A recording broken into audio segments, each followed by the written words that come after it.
April 11 என் ஆளுக்கு birthday ஷாப்பிங்க்கு தான் இப்போ வந்திருக்கோம். ஆல்ரெடி நிறையா நியூ ட்ரெஸ் இருக்குது, பட் இருந்தாலும் பர்த்டேக்குன்னு ஷாப் பண்ணுறது ரொம்ப ஸ்பெஷல் இல்லையா, அதனால தான் வந்திருக்கோம். எப்போவுமே இவங்களுக்கு வந்து ஒயிட் கலர் ஷர்ட் தான் ரொம்ப பிடிக்கும், அது மட்டும்தான் போடுவாங்க. சரி இந்த தடவை கொஞ்சம் பிரிண்டட் மாதிரி எடுக்கலாம் அப்படின்னு சொல்லிட்டு, இதுவும் ஆனால் ஒயிட் பேஸில் இருக்கிற மாதிரி தான். ஸோ இந்த ஷர்ட் தான் நாங்கள் செலக்ட் பண்ணியிருந்தோம்.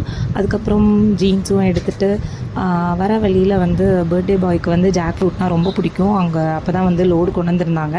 அதனால் ஜாக் ஃப்ரூட் வாங்கிட்டு கொஞ்சம் அங்கேயே சாப்பிட்டுட்டு வீட்டுக்கும் வாங்கிட்டு வந்துட்டோம்.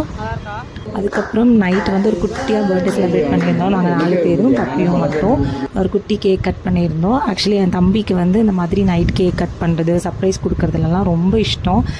அதனால் அவனோட ஆசைக்காக ஒரு குட்டியான செலிப்ரேஷன்னு அதெல்லாம் முடிச்சுட்டு ஆஸ் யூஷுவல் என் தம்பியும் அவங்க பாபாவும் எப்போவுமே இப்படி தான் விளையாண்டுப்பாங்க. இது டெய்லி நடக்கிற விஷயந்தான். ஸோ கொஞ்ச நேரம் விளையாண்டுட்டு அதுக்கப்புறம் கிஃப்ட்ஸ் எல்லாம் கொடுத்துட்டு